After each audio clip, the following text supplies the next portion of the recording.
Hello guys. आज हम thermal overload relay के बारे में जानेंगे। ये हमारा थर्मल ओवरलोड रिले जो होता है, इसको शॉर्ट फॉर्म में हम ओएलआर बोलते हैं। ये मोस्टली हमारे इंडस्ट्रीज़ में यूज़ किया जाता है। 70-18% इंडस्ट्रीज़ में यूज़ किया जाता है, क्योंकि हमारे इंडस्ट्रीज़ में मोटरों का ज़्यादा उपयोग होता है। तो ये हमारे मोटर को प्रोटेक्ट करता है, उसको प्रोटेक्शन देता है। जैसे कि मोटर हमारा ओवरलोड हुआ, ज़्यादा करंट लिया, तो ये हमारे मोटर को बंद कर देगा, ताकि हमारा मोटर सेफ हो जाए, हमारा मोटर जले ना, हमारा मोटर का वाइंडिंग खराब ना हो। तो हम देखते हैं, ये हमारा जो ओएलआर है, ये हमारे सीमेंस कंपनी का है। आप देख सकते हो, इसका मेक जो है सीमेंस है। और हम आपको दिखाना चाहेंगे कि इसमें 4 टर्मिनल दिया हुआ है। जैसा 4 टर्मिनल, जैसा 95, 96, 97, 98। तो इसमें 2 एनसी टर्मिनल है, 2 एनओ टर्मिनल है। ये हमारे कंट्रोल सर्किट के लिए उपयोग हो जाता है। जो हम कंट्रोल सर्किट अपना बनाते हैं, ये उसके लिए उपयोग होता है। और हमारे पावर सर्किट के लिए इधर 3 टर्मिनल दिया है, आर वाई बी। ये लाइन से है आर वाई बी। इसको हम पावर सर्किट के लिए यूज करते हैं। और ये जो हमारा ना, हम अपने कॉन्टेक्ट, जो मोटर का हमारा कॉन्टेक्टर होता है, उसमें लगाते हैं। ये अपना ये जो लाइन है ना, ये हमारे अपने कॉन्टेक्टर के तीनों टर्मिनल में लगाते हैं इधर से। तो हम आपको बताना चाहेंगे कि जब हमारा मोटर जो होता है, जब चालू करते हैं, तो ये मोटर हमारा चालू होता है। मोटर चालू होने के बाद किसी फॉल्ट के कारण मोटर अगर हमारा ओवर करंट लेता है, तो ओवर करंट लेने के बाद हमारे इस ओएलआर में एक स्ट्रिप होती है, जिसको हम प्लंजर बोलते हैं। वो प्लंजर हमारा एनसी से यनो हो जाता है। जब एनसी से यनो हो जाता है, तो हमारी मोटर को, जो हमारी मोटर का जो कॉन्टेक्टर होता है, वो ऑफ हो जाता है। मोटर का कॉन्टेक्टर जब ऑफ हो जाएगा, तो मोटर को ये सप्लाई मिलना बंद हो जाएगा। आप देख सकते हैं कि इसमें 2 स्विच दिया हुआ है, एक ये रीसेट के लिए यूज करते हैं। ये जो हमारा स्विच है ना, ये इसको हम रीसेट के लिए यूज करते हैं। ये हमारा टेस्टिंग के लिए होता है।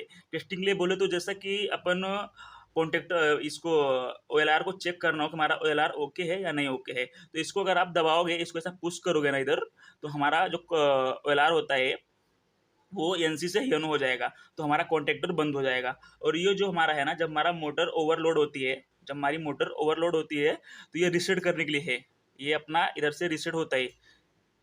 इसको हम पुश करेंगे, पुश करके फिर बाहर निकालेंगे, हमारा मोटर रीसेट हो जाएगा, फिर से चालू हो जाएगा।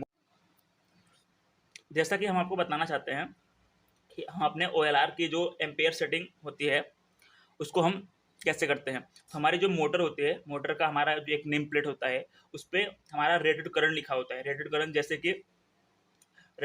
जैसे कि 20 एम्पेयर है, जिसको हम शॉर्ट फॉर्म में रेटेड करंट को एफएलसी बोलते हैं, फुल लोड करंट।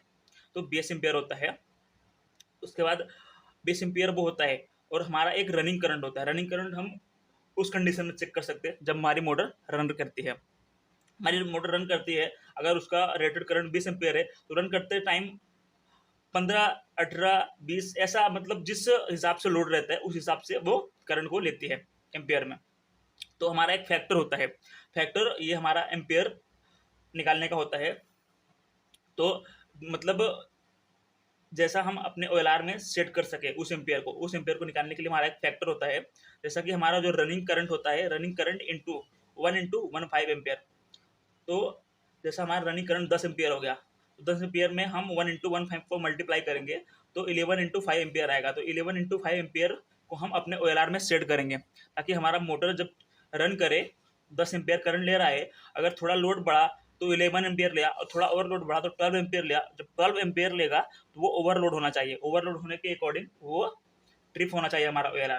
तो इसलिए हम इसका यूज करते हैं। ये हमारा ओएलआर की सेटिंग के लिए यूज कर सकते हैं इस फार्मूले को आप। हम आपको एक डायग्राम दिखाने वाले, सॉरी समझाने वाले। जैसा कि हमारा ये डायग्राम है, ये हमारे ट्रिपिंग लैम्प के लिए हमने बनाया है। ये हमारा स्टार्टर है, जिसको हम ड्यूअल स्टार्टर बोलते हैं। तो ये हमारा फेज है। ये हमारा फेज जो है, ये हमारा आता है तो एनसी, ये हमारा ओएलआर है। ये हमारा ओएलआर आप देख रहे हो, 95, 96, 95, 96 जो टर्मिनल होता है, हमारा एनसी टर्मिनल होता है। तो हमने 95 को दिया, 97 से अपना वायर को लिया। फिर हमारा स्टॉप पुश बटन है। स्टॉप पुश बटन जो होता है, उसके वो हमारा स्टॉप पुश बटन से लेके हम आते हैं अपनी सप्लाई को। ये हमारा स्टार्ट पुश बटन होता है, स्टार्ट पुश बटन में सप्लाई को देते हैं, फिर उससे हम अपने कॉन्टेक्टर के कॉयल को लेते हैं।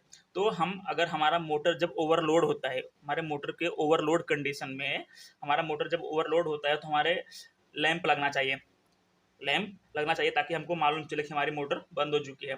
तो इसके लिए हमने एक इंटरलॉकिंग बनाया है जो आपको दिखाते हैं हम। जैसा हमारा ये सर्किट आप देख रहे हो, जब हमारा मोटर ट्रिप होएगा, जब हमारा मोटर ट्रिप होएगा तो ये हमारा एनो एनसी से एनो हो जाएगा, एनसी से एनो होगा तो ये एनो से एनसी होगा। जब ये एनो से एनसी होगा तो हमने इधर से इसको सप्लाई दिया है 97 98 97 98 हमारा ये टर्मिनल आप देख रहे होंगे ना, 97 98 ये हमारा एनो टर्मिनल है। हमारा एनो टर्मिनल जब एनो से एनसी होगा तो हमारा ये लैंप को सप्लाई पहुंचेगा, लैंप को सप्लाई फेज आया और इधर से हमने न्यूट्रल दिया है। तो जब ये फेज न्यूट्रल दोनों इसको मिलेगा तो लैंप जलने लगेगा, तो हमको मालूम चलेगा कि हमारा मोटर ट्रिप हुआ है। तो हम उसको रीसेट करेंगे, रीसेट करने के बाद फिर हमारी मोटर कंटिन्यू रन करेगी।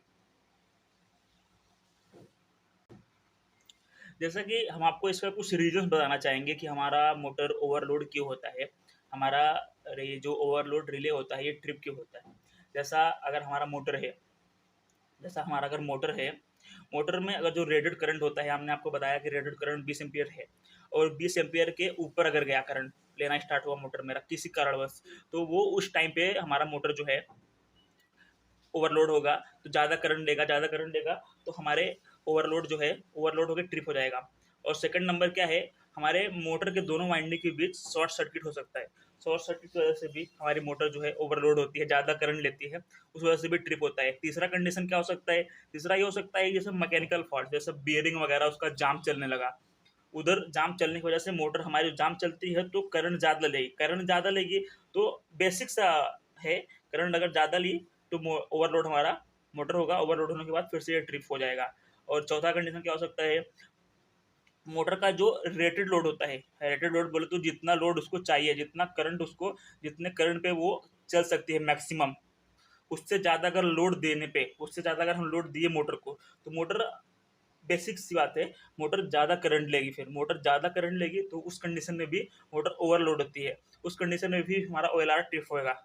और पांचवा कंडीशन क्या है, पांचवा कंडीशन हमारा है फेज फेलर होने पर। फेज फेलर बोले तो जैसा कि हमारा अगर 3 फेज का मोटर, 3 फेज के मोटर में से अगर हमारा RYB 3 फेज होते हैं, उसमें से अगर हमारा उसको डबल फेज ही मिल रहा है या सिंगल फेज ही मिल रहा है, उस कंडीशन में मोटर हमारी ट्रिप होनी चाहिए, और ट्रिप होती है OLR के थ्रू। तो ये हमारे कुछ बेसिक्स इंस्ट्रक्शन है मोटर के ओवरलोड होने के, जिसको हमको ध्यान में देना चाहिए।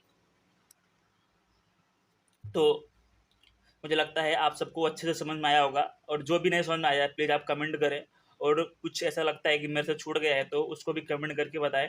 मैं नेक्स्ट वीडियो में या अपने अगले वीडियो में आप सबको बताने की पूरी कोशिश करूँगा। वीडियो को लाइक करें, सब्सक्राइब करें और ज़्यादा से ज़्यादा होकर शेयर करें। Thank you.